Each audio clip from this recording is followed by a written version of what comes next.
আমার হুকুম মোতাবেক চললা না। আমি মাওলা পাক রব্বুল আলামিন দেখি আল্লাহু আল্লাহ, আমি মাওলা তোর বিচার চায়া চেয়ে দেখতেছি। আমি মাওলা এত সুন্দর তোর চক্ষু দান করলাম, আমার দেওয়া চক্ষু দিয়া দুনিয়ার কত কুদরত কত কিছু দেখলি, আমি মাওলাকে চিনলি না নিমক খারাপ। আমার দেওয়া চক্ষু দিয়া কত নিয়ামত দেখলি, কত কুদরত দেখলি, আমি মাওলার নিয়ামতের শুকরিয়া আদায় করলি না।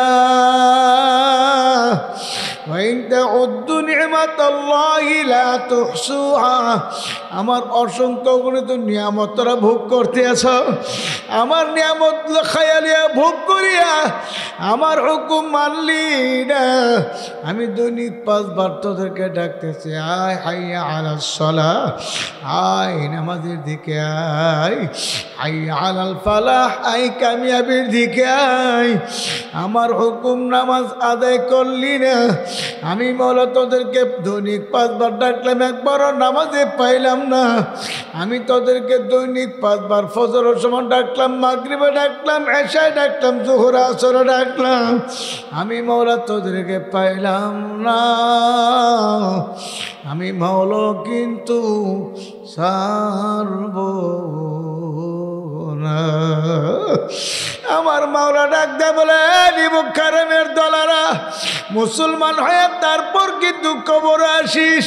পরিপূর্ণ মুসলমান না হইয়া কেউ কবরে আসিস না।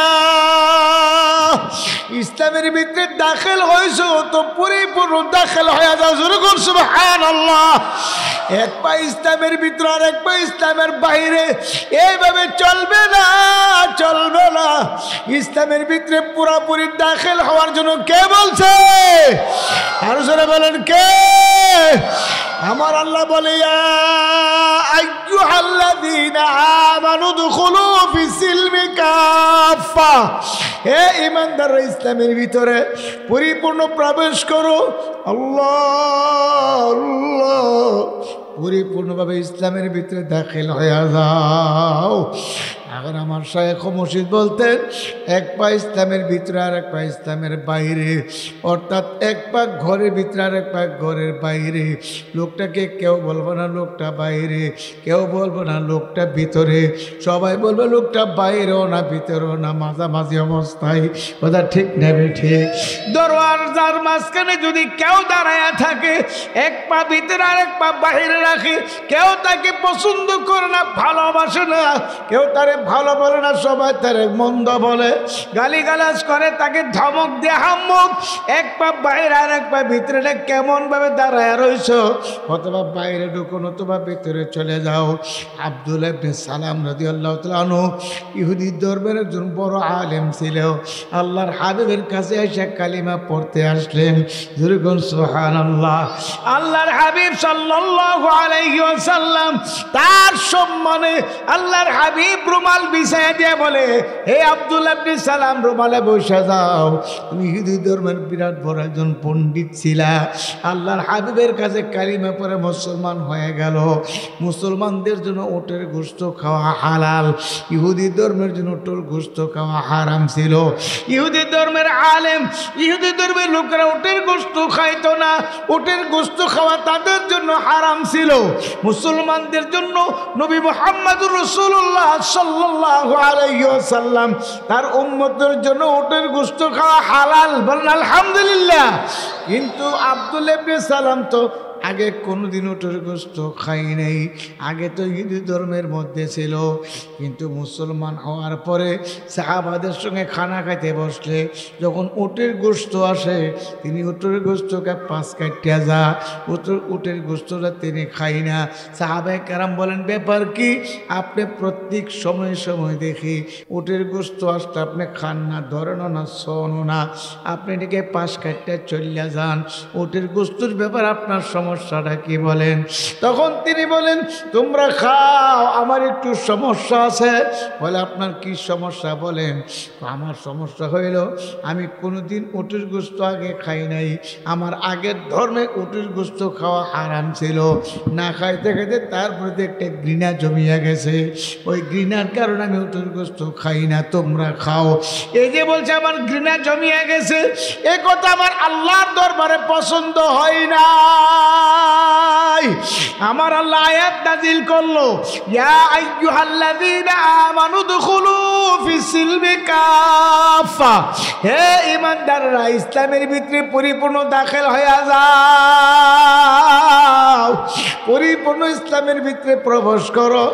আল্লাহ নবী তো বুঝতে পারলো এই আয়াতটা কেন নাযিল হইল।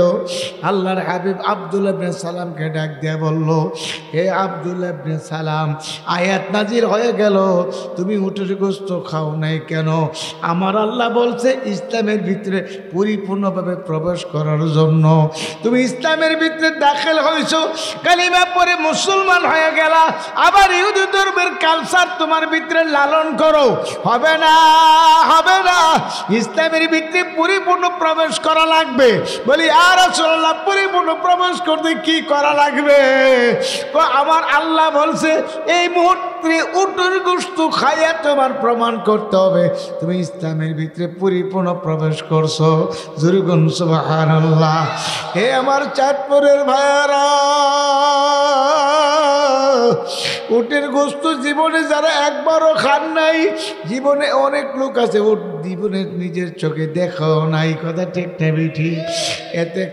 এতে মুসলমানের কোনো ঘাটতি হবে না বাবার, এতে মুসলমানই কমবে না। কারণ আমরা উটের গোশত হালাল জানি, আমাদের কাছে হালাল উপায়ে আসলে আমরা খাবো, ঘৃণা করি না, কথা ঠিক না ঠিক? কিন্তু আব্দুল্লাহ ইবনে সালাম ঘৃণা করে বলার কারণে আমার আল্লাহ আয়াত নাজিল করলো। এ বাবারা, এতটুকুর কারণে যদি আয়াত নাজিল করতে পারে, আমরা যারা নামাজ আদায় করি না, খালায় খালায় নামাজ সারিয়া দেয়, খালায় খালায় রমজানের রোজা সারিয়া দেয়, ভাঙ্গে ফালায়, নাফরমানিতে লিপ্ত হয়ে যায়। এ বাবার, আমাদের উপায় কি হইবে? আজকে যদি নবী দুনিয়াতে থাকতো, আমাদের কারণে তো ওহী নাজিল হয়ে যাইতো, কথা ঠিক না ঠিক? কিন্তু আফসোস, আমার মাওলার তো নিয়ামত খায়া লইয়া ভোগ করিয়া আমার মাওলার হুকুম মানি না। আমার মাওলাও কিন্তু না মুসাফির বান্ধ গাটরি বহুদূর ঠিকানা, আসবি জানা কালবি জানা, কবর আখের ঠিকানা। এ কবর যাত্রীরা মুসাফিরের দলের কি নিয়ে কবরে রওনা করছ? ওই কবর বারবার ডাকতে আছে, ওরে আব্দুল করিম, আনা বাইতুল ওয়াদা, আমি একের ঘর, আনা বাইতুল জুলমা, আমি অন্ধকার ঘর, আনা বাইতুল দূর, আমি পোকামাকড় বিচ্ছুর ঘর। যারা আমার গর্বে আসতে আসো, ইমান আমলের সাথী আর বাতি নিয়ে আমার গর্বে আইসো। যদি ইমান আমলের সাথে আর বাতি নিয়ে আসতে পারো, আমি কবর তোমার জন্য প্রশস্ত হয়ে যাব। সুবহানাল্লাহ। আমি তোমার কবরটা জান্নাতের বাগিচা হয়ে যাব। আমি তোমার কবরের ভিতরে জান্নাতের বিছানা বিছাই দিব। সুবহানাল্লাহ। আমি তোমার কবরে তোমার গায়ে জান্নাতের পোশাক পরাই দেব। সুবহানাল্লাহ। আমার মাওলার জান্নাতের ভিতরে যে ব্যক্তি একবার ঢুকবে, আর কোনো দিন বাহির করা হবে না। আমার মাওলার জান্নাত কেমন শান্তির জায়গা বাজার। আল্লাহর পয়গম্বর সাল্লাল্লাহু আলাইহি ওয়াসাল্লাম, আল্লাহ আজান জান্নাতের ভিতরে ঢুকলো, জান্নাত দেখলো। আল্লাহর হাবিব জান্নাত দেখে বলল, এত সুন্দর জান্নাত, এত নিয়ামতের জান্নাত, সালামুন কাওলাম মির রাব্বির রহিম, শুধু রবের পক্ষ থেকে শান্তি আর শান্তি। যাকে একবার জান্নাতের ভিতরে ঢুকানো হবে আর কোনোদিন বাহির করা হবে না। এই জান্নাত কারা পাবে? বড় বড় আলেমরা, মুফতিরা, পীরেরা বলে না, এমন না। আমার মওলা তাও জানিয়ে দিছে, ইন্নাল্লাযীনা আমানু ওয়া আমিলুস সালিহাতি কানাত লাহুম জান্নাতুল ফিরদাউসি নুজুলা। যারা ঈমান আনার পরে নেক আমল করতে পারবে, আমি আল্লাহ তার জন্য জান্নাতুল ফিরদাউস বানায় রাখছি। জোরে কোন সুবহানাল্লাহ। এ বাবারা, জান্নাতুল ফিরদাউসের মালিক যারা হইবে, আমার আল্লাহ তার মওতের সময় যখন আজরাইল আসবে, আমার আল্লাহ ডাক দিয়ে বলবে, তাতানাজ্জালু আলাইহিমুল মালাইকা, হে ফেরেশতারা যাও যাও, আমার বান্দা বান্দির কাছে যাও। ফেরেশতারা কেমন ভাবে আসবে, কোন সুরতে আসবে? কিতাবের মধ্যে লেখছে, খাঁটি আল্লাহওয়ালা পীর বুজুর্গ, আল্লাহ পাকের খাঁটি বান্দাদের সুরত ধরে আসবে। যেরকম সুবহানাল্লাহ। যে ব্যক্তির সামনে আসবে, সে ব্যক্তি যার সঙ্গে সম্পর্ক তালুক রেখে চলতো, আমার আল্লাহ বলে, ফেরেশতারা আমার বান্দা যে বুজুর্গের সঙ্গে সম্পর্ক রেখে চলছে, আমার বুজুর্গের সুরত ধরে আমার বান্দার সামনে যাও। ফেরেশতারা হাজির হয়ে বলবে, আল্লাহ তাখাফু ওয়ালা তাহজানু ওয়া বুশিরু বিল জান্নাহ। যেরকম সুবহানাল্লাহ। ফেরেশতারা সে বলবে, আল্লাহ পাকের নেককার বান্দা বান্দি, তোমার কোনো ভয় নাই, তোমার কোনো চিন্তা নাই, তুমি যে মাওলার জান্নাত কামাই করছো, এই যে জান্নাত দেখা যায়। যেরকম সুবহানাল্লাহ। আমাদের এই কুমিল্লার এক ব্যক্তি, বাবারে হাবিব হুজুরের মুরিদ ছিল, সদস্য হুজুরের মুরিদ ছিল। ইন্তেকালের আগে আল্লাহর বান্দা বিছনায় পড়ে গেল। এলাকার ইমাম সাহেবরা, মুসল্লিরা বলে, চলো অমুকের বাবা মুরব্বী মানুষ বিছনায় পড়ে গেছে, তারে দেখতে যাই। আল্লাহর ওয়ালা, আল্লাহু আকবার। ওই বুজুর্গদের তালুক সম্পর্ক ছিল তার সঙ্গে, বুজুর্গদের সঙ্গে সম্পর্ক করার কারণে আল্লাহ ওয়ালা হয়ে গেছে, বুজুর্গ হয়ে গেছে। যেরকম সুবহানাল্লাহ। ইমাম সাহেবরা গিয়ে তার পাশে বসিয়া তাকে দেখতেছে, কথাবার্তা বলতেছে। হঠাৎ করে বলে, আপনারা কথা বন্ধ করেন, মাওলার জিকির করেন। হাফিজ হুজুর আয়েশা বলতেছে, সদস্য হুজুর আয়েশা বলতেছে, এখন জিকির করার সময়, কালিমা পড়ার সময়, এখন নাকি আমার বাড়ি যাওয়ার সময়। যেরকম সুবহানাল্লাহ। এ বাবারা, যারা পাশে বসে রয়েছে তারা আশ্চর্য হয়ে গেল। কই হাফিজ হুজুর? হাফিজ হুজুর তো কামরাঙ্গীর চোর ঘুমায় রয়েছে, পীর হুজুর কামরাঙ্গীর চোর ঘুমায় রয়েছে, সদস্য হুজুর গহরডাঙ্গা মাদ্রাসার পাশে ঘুমায় রয়েছে।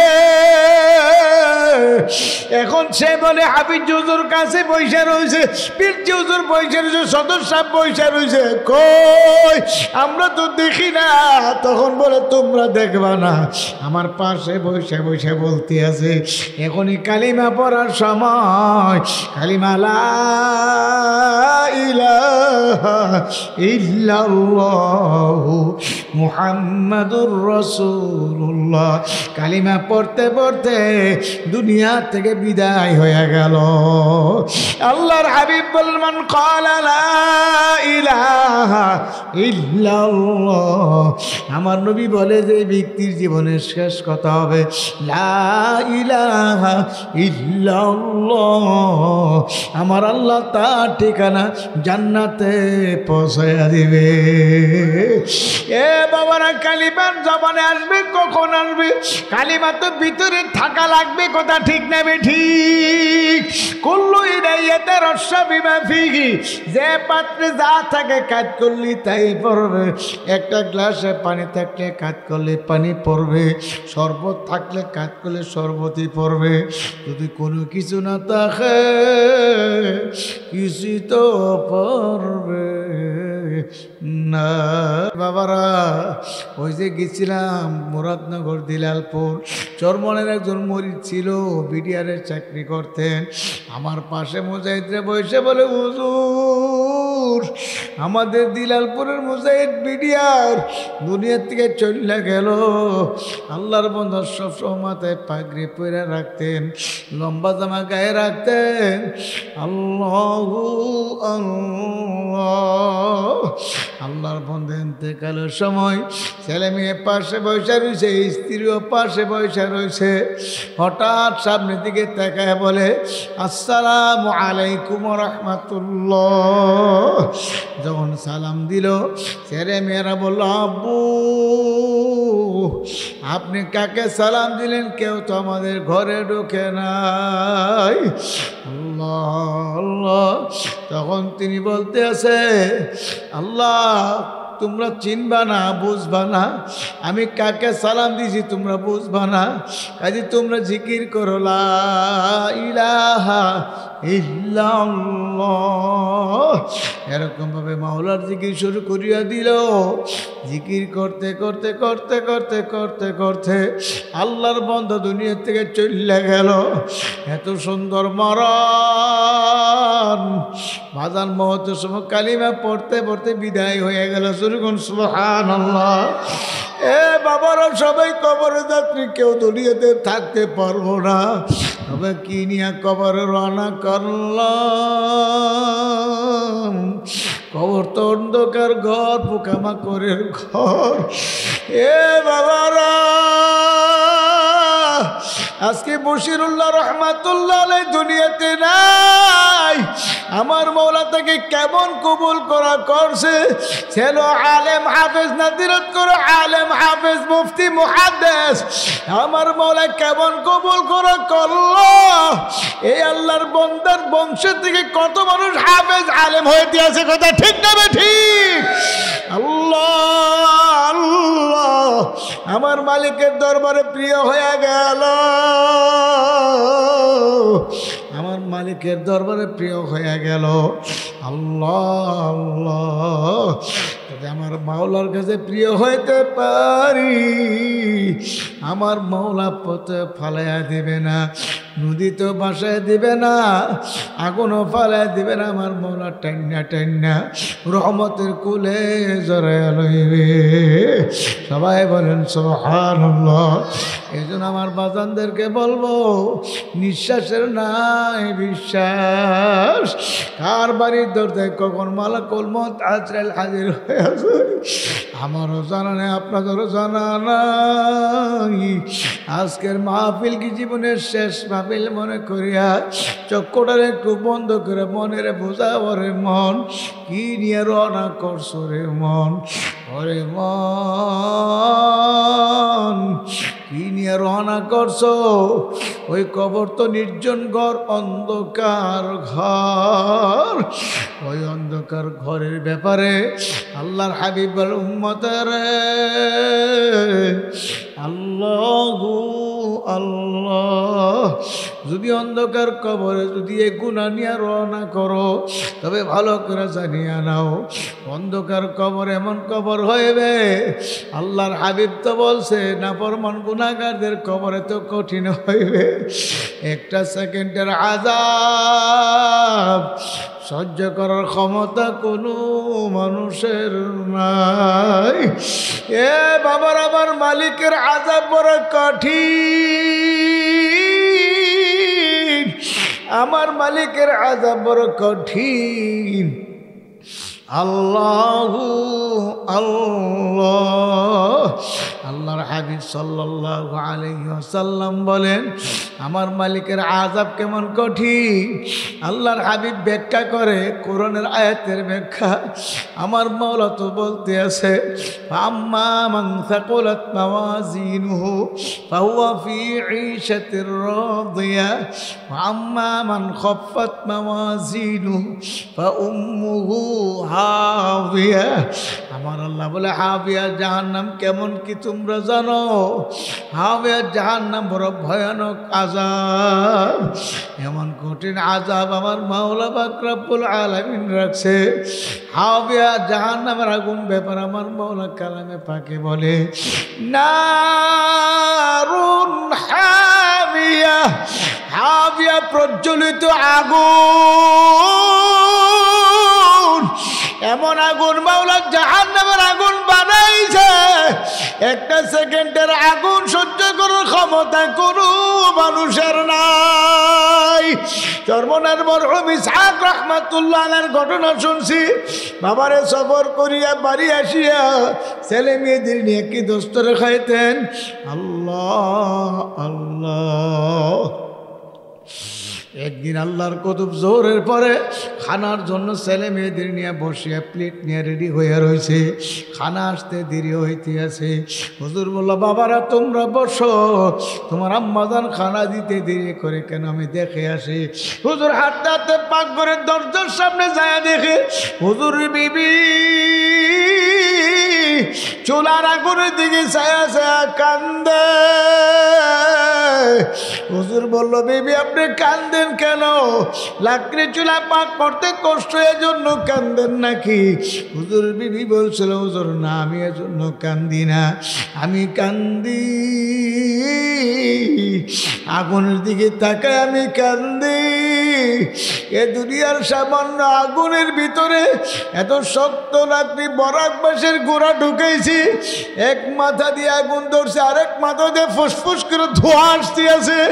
দুনিয়ার আগুন যদি আল্লাহু আকবার এত শক্ত লাকড়িকে জ্বালাইতে পারে, আমি যে কবর রওনা করছি আল্লাহু আল্লাহ আল্লাহু আল্লাহ। হুজুর আমার কবর যদি জাহান্নামের আগুন ভরিয়া যায়, আমি কেমনে জাহান্নামের আগুন সহ্য করব? আল্লাহর কুতুব বলে বিবি আমিও তো জাহান্নামের ভয়ে কান্দি। একটা চিৎকার দিয়ে বিবির গলে জড়াইয়া কান্দার বলে ওরে আমার মাওলা রে,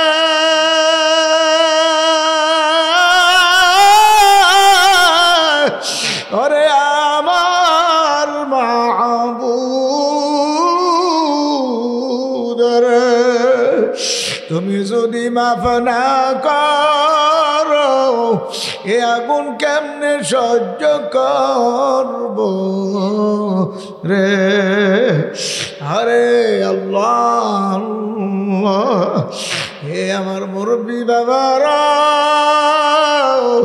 চরমনার ফজলুল করিম রাহমাতুল্লাহ আলাইহি বলে ব্যাপার কি, আমার আব্বা জান গেল কেউ সেও কেন আসে না? হুজুর বলল ভাইয়ারা বোনেরা তোমরা বসো, দেখি বাবা জান গেল সেও কেন আসে না? হুজুর ওই পাকঘরের দরজার সামনে যায় দেখতে আছে হুজুরের বাবা মার গলা জুড়িয়া কান্দা, মা বাবার গলা জুড়িয়া কান্দা আর বলে ওরে আমার মাওলা রে, ওরে আমার মাশুক রে, তুমি যদি মাফ না করো এ আগুন কেমনে সহ্য করব রে। এ মুরব্বি বাবারা, আজকে জাহান্নামের ভয় নেই, কবর আযাবের ভয় নেই। ও মা বোনেরা, আজকে কবরের চিন্তা না, জাহান্নামের ভয় অন্তরের ভিতরে নাই, কবরের আযাবের ভয় নাই। একটু ভালোভাবে খেয়াল করিয়ে নিয়ে আল্লাহ আল্লাহ, আমার মাওলা পাক রব্বুল আলামিন এ যে কবরের ভিতরে কত কঠিন আযাব বানায় রাখছে, জাহান্নামের শাস্তি যে কত কঠিন আমার মাওলা বানায় রাখছে। ওই জাহান্নামের আগুন সহ্য করার ক্ষমতা কোনো মানুষের নাই। জাহান্নামের আগুন সম্পর্কে আল্লাহর হাবিব বলে, উম্মতেরা আমি জাহান্নাম পরিদর্শন করিয়া আসছি। এই জাহান্নামের আগুন সহ্য করার ক্ষমতা কোনো মানুষের নাই। আমি জান্নাত পরিদর্শন করিয়া আসছি। জান্নাত এমন শান্তির জায়গা যাকে একবার ঢুকানো হবে আর বাহির করা হবে না। কিন্তু বাবারে জাহান্নামকে আমার মরা ফুলের বাগান দিয়া সাজাইছে চতুর্দিক দিয়া, আর জান্নাতকে কাটা তারের বেড়া আমার মাওলা দিয়ে দিছে। আরে জিব্রাইলকে ডাক দেয়া বলে, জিব্রাইল যাও আমার জান্নাতটা ঘুরে দেখে আসো, আমার জাহান্নামকে ঘুরে দেখে আসো। জিব্রাইল আলাইহিস সালাম জান্নাত দেখিয়া বলতেছে, মালিক এই জান্নাতের চতুর্দিক দিয়ে কাটাতারের বেড়া লাগাইছো, এ কাটাতার ভেদ করিয়া তোমার বন্দাবান্দি জান্নাতে কেমনে যাইবে? আল্লাহ তোমার বন্দাবান্দি জান্নাতে কেমনে যাবে? এত ঠান্ডা শীতের মধ্যে ঘুম থেকে উঠিয়া নামাজ কেমনে পড়বে? আমার মালিক এ কাটাতার বেড়া ভাঙ্গা কেমনে জান্নাতে যাবে? আমার বুঝে আসে না। জাহান্নাম দেখে আসলো, জাহান্নামের চতুর্দিক দিয়ে ফুলের বাগান সাজাইলো। ডাক দেয়া বলল, মালিক আমার তো ভয় লাগে। ওই জাহান্নামের চতুর্দিকে ফুলের বাগান, ওই ফুলের বাগানের সৌন্দর্য দিকা চাকচল্যতা দিকা না যেন আপনার বন্দা বান্দির জাহান্নামে লাফায়া লাফায়া পড়তে থাকে। আমার নবী আফসোস করে, ওরে আফসোস, জাহান্নামের আগুনের চতুর্দিক দিয়ে ফুলের বাগান সাজাইছে। এ ফুলের বাগান দিক কেন যারা উম্মত পাগল হইয়া জাহান্নামের আসামি হইয়া যায়। একটা সেকেন্ডের আযাব উপায় কি আমার বা উপায় কি? হে বাবারা, ওই ঘটনার পর থেকে আবু যর গিফারী রাদিয়াল্লাহু আনহু ইন্তেকালের আগ পর্যন্ত কোনো একদিন একটা হাসিও দেয় নাই, শুধু কান্দে আর কান্দে। ওরে দুনিয়ার মানুষ, নবীর কলিজার টুকরা ফাতেমার কবর যদি এমন জবাব দিতে পারে, তোমার বা উপায় কি আমারও বা উপায় কি? আজান চোখে পানি আসতেছে না, দিলটা পাথর বড় শক্ত। ওই শক্ত পাথরিয়া দিল নরম করার জন্য বেশি বেশি মাওলার জিকির করা লাগবে। যখন বলবো লা ইলাহা ইল্লাল্লাহ, খেয়াল করব আল্লাহ বাদা কেহ মাবুদ নাই। যখন বলবো আল্লাহ, খেয়াল করবো আমার কলবে আল্লাহ আছে। আল্লাহ আল্লাহ বলবো, খেয়াল করব আমি আমার মাওলাকে ডাকতে আসি।